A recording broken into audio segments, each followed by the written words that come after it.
Welcome to the SMBAdvertising podcast, where our aim is to help 1 million small and medium-sized businesses to succeed with their advertising. My name is Mike Damjanovic, and I'm an ad-line specialist and the host of this really special podcast. My aim is really to inspire and to educate and to help you guys that are listening and viewing along to really succeed with your advertising. Today, we have a really special guest joining us all the way from Silicon Valley. We met earlier this year, and that was in her offices in San Francisco. However, now it seems that the tables have turned, and I'm having the opportunity to interview her. She is currently working at DNX Ventures, which is a VC based in Silicon Valley and Tokyo. She's supporting the growth and early stage B2B founders and obtain her degree in marketing from Santa Clara University, which is also located in the Silicon Valley. Before entering the VC world, Lauren, who is our guest, has been working in marketing for startups, small businesses, non-profits and higher education. So it's safe to say that she has seen a lot of great marketing in her time and, shall we say, a lot of marketing that has room for improvement. So Lauren, welcome. It's great to have you on the podcast today. How are you doing today? Hi, Mike. First of all, thank you so much for inviting me. It's great to see you in the Adline team again. I'm doing great, just getting ready for the new year like most of us are. Yeah. And so we met in San Francisco in your offices, and it's really nice that you take some time out just before Christmas to help us record an episode. And we want to sort of focus on, mistakes not to make with marketing specifically for startups and small companies. So I guess over the past year or so, you've been working with a wide range of companies, both startups, small, medium-sized companies. Would you say there's been a singular common mistake that you've seen companies make in 2022? Definitely the biggest mistake I think really anyone could make in marketing is not knowing your customer. The customer should be the main focus, especially relating to marketing, but also across other channels too, like in sales and product as well. So companies really should know who their best buyer is. I've seen some companies who have many different distinct customer groups with different job titles, different functions for who they're trying to target, and that can be really confusing. And it's evident when this is a problem for companies when you look at their website and you can't really tell who it's catered to. So that would be a major mistake. And don't get me wrong, when you're getting started, an early stage startup, it can be good to throw a wide net while you're still finding product market fit. But having too big of a product base can have really negative effects on a company. So I think related to this, other mistakes are just not interacting with your customers. You should be reaching out, especially on social media. It's so easy. So listen to your customers, hear what they like about their products and what they're still missing in your product, and use that information to make changes and also build your messaging around that. Yeah, so really get to know who your ideal customers are. Get to know who your customers are. And from your interactions, and more specifically then with startup companies, and what are three mistakes that you see them typically making in regards to social media? Yeah, I think one mistake that I see a lot, especially in the B2B space, is having too much of an emphasis and a focus on product features. That's something that someone who's a really technical founder will be really proud of, but it may not be the message that resonates most with users and buyers, so especially in the messaging. So in this case, it's more important to focus on what's going to make a real business impact for your users. What's going to be the thing that they can tell their boss about that makes them look good to their boss by using your product. Of course, it's okay to focus on tech and features when you're explaining a new technology and there's a bit of a learning curve there. But really, your messaging at its core should focus on the customers and think about what they want to hear. I guess on that point, as a startup company, Adline's also a startup company. Of course, our product is amazing in our own eyes. And we see this a lot as well with small companies, the way that they are talking to their customers, or perhaps what's on their website or their messaging, like you say, it's kind of written by them for themselves rather than written for their customers or for their potential customers. So that's a really good point. Are there any other things that you see mistakes typically made? Yeah, well, just quickly on that last point, one thing that I like about Adline is you have your customer testimonials on your site. When I first came across your company way back when, I could find videos of you talking to people about how they use Adline, and that's something that's super useful, and yeah, definitely something that I like. So going back to your question, other mistakes, I think a big mistake, especially at startups, is making the wrong marketing hire. So that can look like hiring a big-time CMO with a big logo under their belt of experience. They might not be the person who's ready to get their feet on the ground and start running and get dirty making a plan. They're someone who performs better with a big platform and all of those things already in place. So I think a huge piece of advice is to hire for personality. Hire a startup personality over paper success. Get that big name person as an advisor instead, but in marketing you need someone who's ready to be hands-on, is agile, and is ready to adapt because things are always changing, especially in the digital space. Another mistake related to hiring could be not hiring someone at all and having a founder or CEO who thinks that they can do all of the messaging themselves. That can really be a waste of time, and also, like you said, be putting the wrong messaging out there, what they want to hear. Yeah. I think in terms of, like you say, someone that has perhaps a big logo under their belt, perhaps they've used to having a team underneath them that have kind of rolled up their sleeves and are doing the legwork.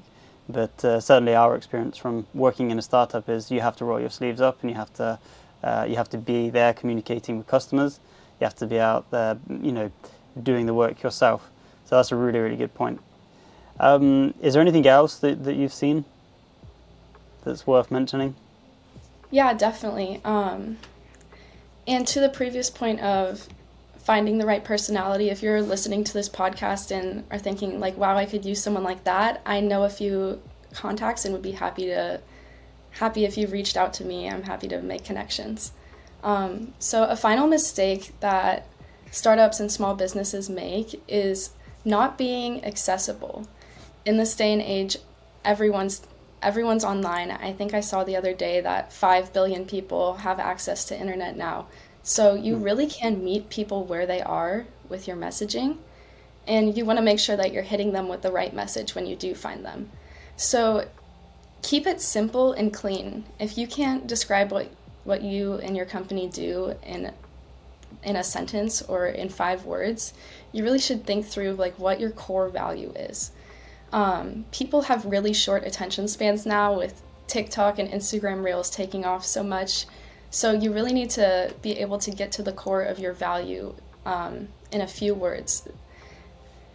There's so many different touch points with customers this day. You need to think about the whole decision-making process and how you can meet them at each of those different steps on their way to convince them to reach the buying point.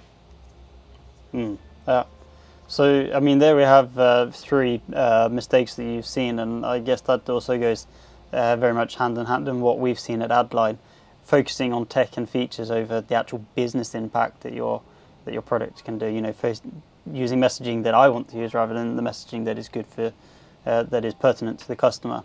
Making the wrong marketing hire. Don't go just for the person that has the most impressive CV, but also look at the personality and the willingness to roll their sleeves up and get down. What was it that you said, in the trenches, along with everyone else, and then not being accessible. Meet the customer where they are. So that's 3 mistakes that we can stop doing in 2023. And then if we are then to sort of flip that upside down, are there a couple of things or a few things that companies really should be doing or improving now in 2023? Yeah, definitely. I mean, marketing and advertising is such an exciting space because the technology is always changing. So there's always new things to learn, and I'm sure I'm going to miss a few on my quick list here. But one thing that I've been watching really closely, and actually Eva Nahari at DNX posts about this a lot on her Substack blog, is generative AI. So I'm sure some of the listeners have heard about ChatGPT and DALL-E and all of these crazy new things that have been coming out this year. They were big news in 2022, and they're just the tip of the iceberg. And I think this is just going to really blossom in 2023 and the years to come, which is AI and automation. And some people are worried about if they'll be replacing creativity, but actually it's really, I think, just going to be fueling and enabling it and allowing marketers to spend time on the creative side of things. Yeah, absolutely. I think AI and automation is a really hot topic right now. So that's definitely something. So I think it's perhaps interesting to maybe touch upon that. Then companies can, maybe a small startup company, you want to be doing that work yourself. You kind of have that desire to sit down and write your own ads, but the reality is that you don't have that time. You think you do, but then you sit down and you're like, oh, this is a lot harder than I thought, or actually I need to be out selling my product or going to this meeting or X, Y, and Z. So I think, adapting and going for AI and automation absolutely should be something that people are focusing on in 2023. Are there any other things that you can recommend? Yeah, definitely. And also in regards to AI, it's not just about the creation, but also about adapting your content. So I think we'll see a lot more personalization, especially this could be relevant in the e-commerce space, where you can use AI to customize your images and change who the model is, change what outfit they're wearing based on what the preferences of that user might be. So there's a lot of big changes coming in that space. And I would say otherwise too, in regards to AI, really understanding the algorithms on the platforms that you use will really be important and give you a leg up in making sure you're actually reaching your audience with your messages. So all of these different social medias use different algorithms, and I highly recommend just spending a few minutes online digging and learning how those work. On that note of social media, I think we're definitely going to see the power of video continue to be big. We've already seen TikTok kind of taking over the world in the previous few years, and we're actually at the point now, I have a statistic here, 40% of Gen Z users prefer using TikTok and Instagram search over Google, and that's from a recent Forbes article. And that just really shows how users are changing and how the younger generation is hoping to get information. And that's something that's really important for marketers and small business owners to factor into their strategies, I think. Wow, so I guess if you have a product or software that is predominantly or primarily for Gen Z, then if you're not on TikTok and Instagram, then perhaps you should look at doing this in 2023, right? Yeah, maybe your message is getting lost if it's only accessible through Google search. Yeah, that's right. Is there anything more that you can add to that, to your key pointers for 2023, Lauren? Yeah, definitely. Something that I've really found in my current role at DNX Ventures is the importance of employee advocacy and involvement, especially on social media. What I found is that our team at DNX is so awesome and people really love interacting with them. And through social media posts, that's so easy to do, and that not only helps the personal brands of our team members, but also lifts up the whole DNX brand. So when I get my coworkers, our team members, sharing things on LinkedIn and commenting it really just helps the whole page's engagement and success. So really think about your team members at your company as also being part of the marketing team, even if they're engineering or if they have a different title, because every touch point a customer has with your brand and your team really does affect your overall marketing and the customer success. So that's one huge learning I've had in my current role that's been great. I think especially that with touch points, we've heard on some of the other episodes that 10 to 12 touch points is quite normal now, before you can even think about leading to a conversion. So that's really great input. Do you have anything more to add, Lauren, on terms of your key takeaways to implement now in 2023? Yeah, I think just one final thing is something that's been a hot topic in 2022, especially towards the end of the year now, has been the macroeconomic climate, and conditions haven't been great in the US as well as internationally. So that might mean a lot of marketers are seeing their budgets getting slashed in 2023, which can be scary, but it's also not the end of the world. So much about marketing is available free or for low cost on the internet. So if there's something you're hoping to do with your company, really just spend a few hours digging and see what you can learn for free, because marketing is getting so much more accessible to everyday people. So it just takes a little time to learn. It's certainly more social now and heading towards that as a way to educate and inspire potential customers. So there we have it. We have 3 main mistakes that startups and small businesses are making in terms of marketing, things that you should stop doing as soon as possible. And we have a world of great tips and best practices from Lauren here. And we're going to be linking to all of these things in this episode. So if you can't remember it all, then you can go back and read it point for point. We're also going to be linking to Lauren's LinkedIn profile. So if you would like to contact or get in connect, then please do that there. Lauren, thank you so much for taking time out of your schedule to speak with us today and to share your insights. It's been really great to speak with you again. So thank you so much for coming in. Thank you so much for having me, and yeah, I'm looking forward to a successful 2023 for us all.